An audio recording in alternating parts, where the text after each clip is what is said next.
Bonjour à toutes et à tous, on m'appelle Steven, nous allons parler de ce dernier épisode de She-Hulk qui est incroyable, mais vraiment il y a tout dedans. On va parler de l'épisode 6 bien évidemment en détail, on va un petit peu théoriser, un épisode qui ne fait pas traîner les choses. Voilà, c'est vrai que depuis le début She-Hulk ne joue pas trop, j'ai l'impression en tout cas, sur le fait d'avoir placé Daredevil dans sa série. On le voit à peine dans la bande-annonce, tu vois, mais c'est pas très important.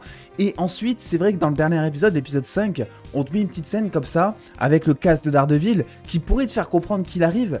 Mais après tout, c'est pas vraiment ce que t'attends le plus dans cette série, je trouve, parce que c'est pas du tout le seul fusil d'épaule pour vendre cette série sur les réseaux sociaux. On le sait, Marvel n'a absolument pas communiqué là-dessus. Donc voilà, mais c'est cool parce que du coup, ça permet de se concentrer sur un nouveau procès et une nouvelle péripétie de la vie de Jennifer Walters. Et ça, c'est super intéressant. Franchement, c'est une structure, je trouve, moi, durant tous ces épisodes, c'est peut-être la meilleure trame parmi toutes les séries, parce que tu arrives vraiment à t'identifier et tu arrives vraiment à comprendre chaque enjeu. Surtout, les enjeux sont vachement présents dans cette série. T'as vraiment l'impression... voilà, t'es content quoi, quand tu vois cette série. On va continuer. Comme par exemple le fait, la chose aussi qui est cool, c'est qu'il y a des méta. Voilà, il y a des méta humains qui sont expliqués à merveille. C'est-à-dire que tu démarres cette série et on t'apprend qu'il y a des gens qui ont plein de pouvoirs, il y a des business qui se font, t'as un costumier de super-héros maintenant, de super méchant, etc. T'as un business qui se fait et tout est expliqué. Tu sais absolument d'où est-ce qu'ils sortent leurs pouvoirs. Vraiment jusqu'à présent, pendant 6 épisodes, hein, je rappelle que il reste 3 épisodes pour l'instant. Donc à peu près 1h30 de projet, tout est expliqué, vraiment ça c'est parfait, c'est ce qu'on demandait depuis le départ au MCU, et je pense que là-dessus on arrive à se contenter de ça, on dira.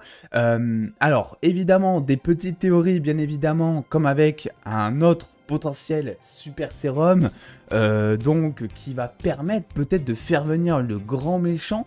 Alors un super sérum qui est monté par quelqu'un qui s'appelle Hulking et non pas Hulkling. Voilà, je tiens à le préciser parce que c'est vrai que l'amalgame peut être fait. Hulkling, donc image à droite, qui est un gentil Avengers, on dira dans les comics. Et là, dans la série, c'est Hulking, donc le roi Hulk, potentiellement du coup quelqu'un qui va se transformer en Hulk méchant, je pense, à la fin de la série. Parce que je pense que le plan initial était peut-être de nous ramener le général Ross en Red Hulk au devant de la scène à la fin de cette série, mais que vu que l'acteur est décédé, ils sont obligés de faire autrement et de proposer un autre méchant Hulk, si je puis dire. Passons du coup au reste qui est vraiment incroyable, le fait, un truc qu'on n'avait pas du tout vu venir, le fait que Jennifer Walters arrive à se faire apprécier par une personne en tant qu'humaine. Voilà, les enjeux sont extrêmement élevés, on arrive franchement à s'attacher tout du long à tout le questionnement qui se pose, et surtout c'est quelque chose qui est absolument pas prévisible. Je veux dire, ce trouble identitaire entre guillemets, le fait de se poser des questions, le fait de vouloir qu'on se soit apprécié pour nous-mêmes et non pas pour son identité secrète qui n'est pas si secrète au final.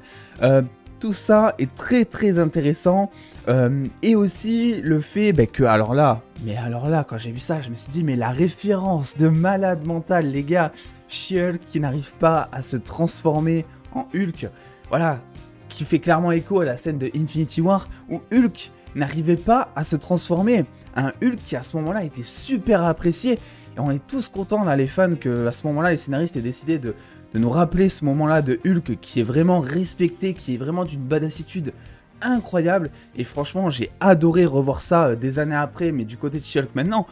En plus, bon, là, c'est justifié parce qu'elle a un petit coup dans le nez, etc. Mais quand bien même, tu vois, tu te dis, waouh, mais quel plaisir, vraiment, c'est incroyable. Et enfin, c'est vrai que, je trouve, parce que je vous parlais des enjeux tout à l'heure, les enjeux sont incroyables. Vraiment, tu t'inquiètes à fond pour l'héroïne.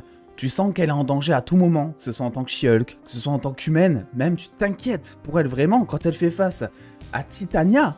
Mais c'est vraiment d'une inquiétude, mais horrible, tu vois, j'étais en stress devant mon écran, je tremblais, je suais, parce que je me disais, waouh, c'est fou ce que cette série arrive à te faire revivre, quoi. Et du coup, c'est vrai que avec la scène de combat qu'on a eue dans ce mariage, qui était vraiment incroyable aussi, en fait, je regrette presque que Titania ne soit pas la grande méchante de cette série, tant elle est charismatique, tant elle est intéressante.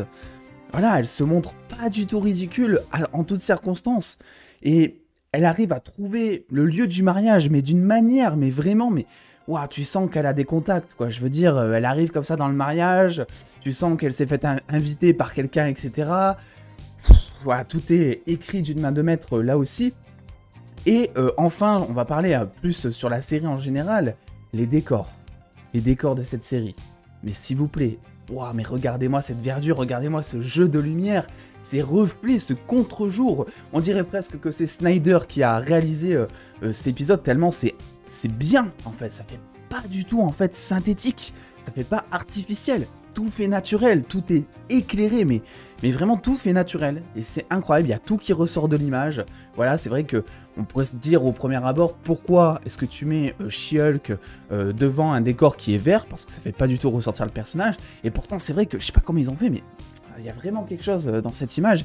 Et concernant la trame principale de la série, et c'est vraiment accrocheur. Vraiment, c'est vraiment accrocheur. Un épisode égale un procès plus une remise en question existentielle pour Jennifer Walters. Et c'est vrai que c'est quelque chose d'assez inédit, pour le coup, dans le MCU, il faut le dire. Mais c'est quelque chose qui est vachement fort, je trouve, parce que voilà, il y a un réel qui s'emmène au devant de la scène. Et c'est vraiment très cool. D'ailleurs, autre chose que j'ai apprécié, c'est le parti pris qu'ils ont pris pour ce procès, entre guillemets, où là, les avocats ne sont pas seulement avocats, ils arrivent aussi à tenir une casquette pour te montrer à quel point, en fait, leur boulot est compliqué. Je pense que c'est pour ça. En fait, ils servent de juge aussi, c'est-à-dire que quelqu'un vient les voir, un client, voilà, vient les voir pour leur dire, voilà, il faudrait qu'on me défende, etc.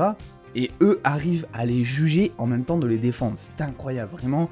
C'est-à-dire que, voilà, généralement, dans la vraie vie ou même dans les autres séries, les avocats, ils essaient d'être neutres. Voilà, leur but, c'est pas de juger, mais c'est tout simplement de défendre la personne qui vient les voir. Et là, encore une fois, un parti pris, mais vraiment dont on se rappellera, les avocats qui, voilà, arrivent à faire des choses sans même passer par un procureur. Vraiment, c'est un délire. Vraiment, c'est trop bien. Et évidemment, une Jennifer Walters qui se montre ultra attachante, comme toujours. C'est monsieur, madame, tout le monde. Et moi, je peux vous dire une chose, c'est que Miss Marvel à côté n'a rien à envier en cette série, puisque Miss Marvel, c'était aussi ça, le but de cette série. C'était de nous attacher au personnage, de nous montrer monsieur, madame, tout le monde, mais plus du côté de l'adolescence. Et oui, ok, Miss Marvel présentait tout un contexte à côté religieux, tout un contexte géopolitique, tout un contexte aussi de réalisation avec des mises en scène qui sont soignées. Et pourtant, c'est vrai que She-Hulk la surpasse, mais de loin, les gars.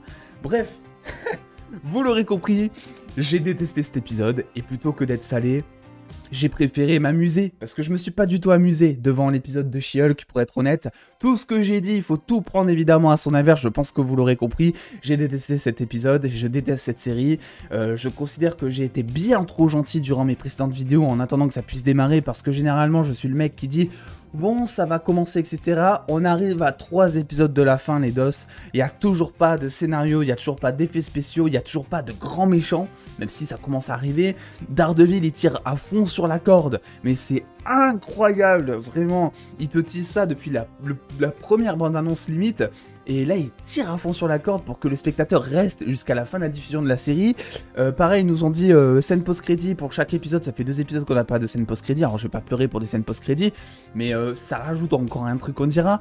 Bref, voilà, tout simplement. J'espère que vous avez bien apprécié cette critique. Je crois que c'est la première fois que je fais une critique comme ça, mais... Est-ce qu'on en a pas marre d'entendre tout le monde dire cette série est nulle à chier ou cette série, voilà, je voulais pas proposer ça et je voulais m'amuser en vidéo et c'est chose faite. Donc voilà, n'hésitez pas à me donner votre avis en commentaire, qu'avez-vous pensé de cet épisode, à venir me suivre sur Twitter, Insta, TikTok aussi, parce que maintenant voilà, on fait des news complémentaires sur TikTok, sur Insta, on se fait kiffer aussi là-bas et d'ailleurs je suis content de vos retours. Bref, des bisous les dos, et puis longue vie à She-Hulk, elle mérite les gars.